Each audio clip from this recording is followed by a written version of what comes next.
It's no secret that home prices and interest rates have skyrocketed in the recent past, in an unprecedented double blow to our pockets. The end of 2020 saw one of the greatest flips in the US housing market. Suddenly, millions of Americans were looking to gobble up homes and the competition was fierce. Sellers were receiving offers well over asking price and homes were being closed on the day of listing. In hopes of living their American dream, buyers would forego common security measures such as home inspections in order to get the house they so loved, or at the very least, the house that was available.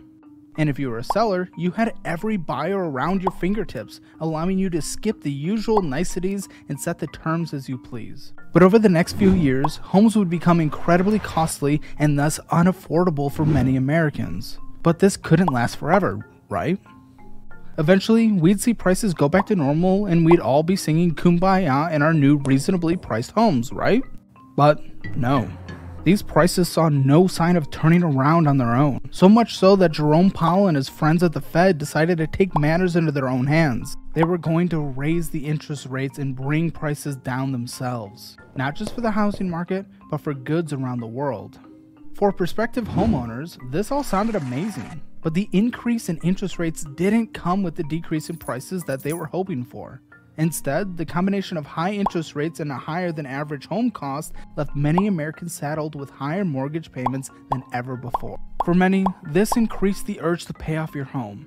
If you decided to buy a house in this environment, the payment likely represented a significantly larger part of your income than ever before, meaning that the home loan was much more risky to hold.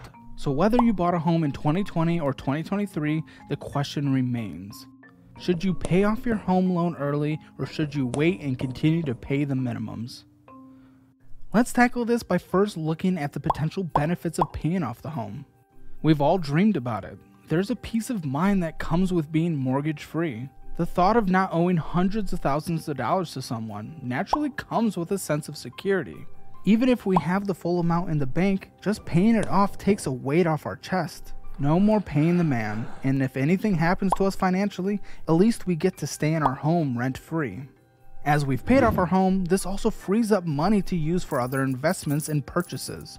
Say you have the median mortgage payment of $2,051. You pay off your mortgage and start investing the entire amount starting at the age 40. At a 10% interest rate, that $2,051 a month could balloon to $1,557,465 by the time you're 60 years old. And lastly, if you struggle to save and invest, a home can be a really nice place to park your cash. Homes hold their value really well and generally increase in value over time. So by simply putting a little extra towards a mortgage payment, you are building up equity that can provide you with a safety net. Or at the extreme end, a reverse mortgage in the time of need.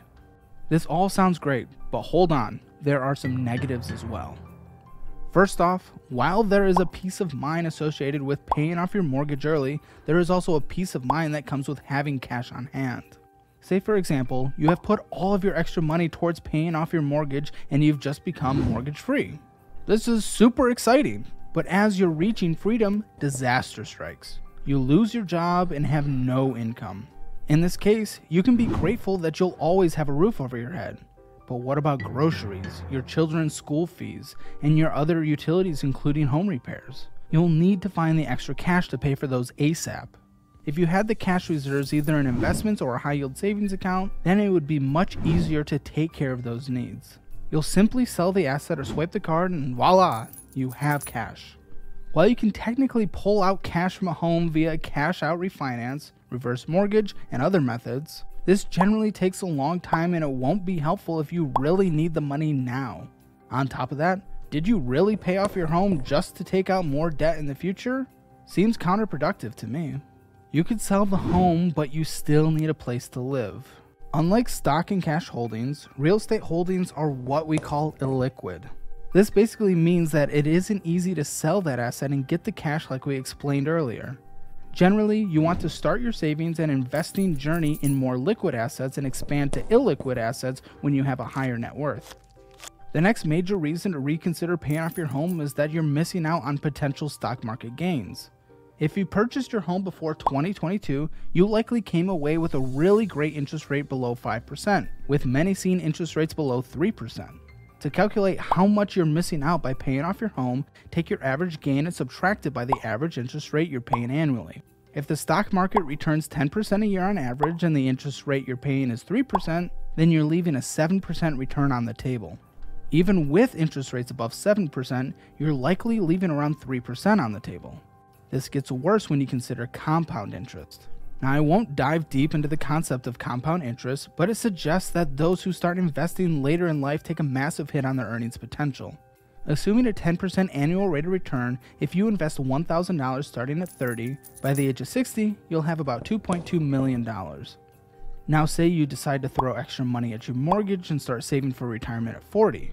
Now you're only left with $759,000 by 60, a massive decrease in your potential earnings of nearly 200%. Now if you take that extra $1,000 you were going to put towards your home and start spending it, then that negates all of this math we're talking about. At that point, you might as well have put it all into the mortgage. So far, we've just talked about the return on investments versus your interest rate, but you also have to consider the return on the home itself. Over time, you can expect your home to appreciate 3 to 5% per year.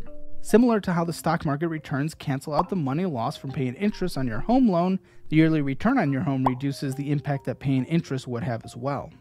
This simple fact encourages you to take that extra money and invest it. As far as pros and cons go, those are the ones most people generally cite. But what is better? Paying off your home early or paying the minimums and putting the money elsewhere? First, let's remember that everyone is different at the end of the day. We all must do what's best for ourselves and our family. With that aside, my answer is that it really depends. Inherently, there's no problem with paying off your home early, as long as you have the following items taken care of first. You need to have a full 6-month emergency fund saved up. I won't harp on this, but this is your first step in almost every financial journey. Protect yourself from disaster. Next, pay off your high interest debt before paying off your mortgage. If you have debt that is 5% or higher, you'll benefit more from focusing your cash towards getting rid of these. Remember that even if your home is above 5%, it is an appreciating asset, which is contrary to most every other consumer loan out there. With other high interest loans, you're likely losing on the interest as well as the depreciation on the item. Even if you have debt below 5%, because of the depreciation, you're most likely better off paying that debt before touching your mortgage. This includes other large debts such as cars and student loans. Next, which is the most controversial recommendation, is to save and invest at least 20% of your income until you reach your retirement goal. No matter how you slice it, the math says to start investing for your future.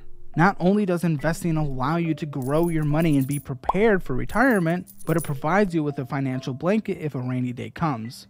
It's much easier to sell a stock in your time of need as opposed to selling your personal residence. With cash, you can continue to pay your mortgage but still take care of your other responsibilities as well. That peace of mind that you desire with your home purchase? Well, it can still be achieved through having cash on hand.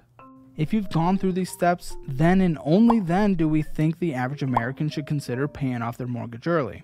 For some of you at this stage, there may even be other considerations that may push back your home payoff journey.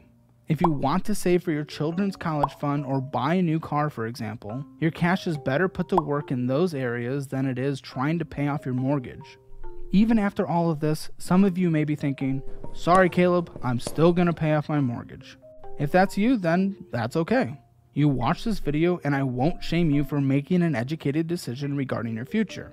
But make sure you consider the following before paying off that mortgage. If you have a newer mortgage, check to make sure that you don't have a prepayment penalty. This usually drops off after the first 3 years, but it won't hurt to look into it with your lender. Next, please have a fully funded emergency fund of 6 months in place, as well as all necessary insurances. No one's life is predictable and we're all likely to go through hard times.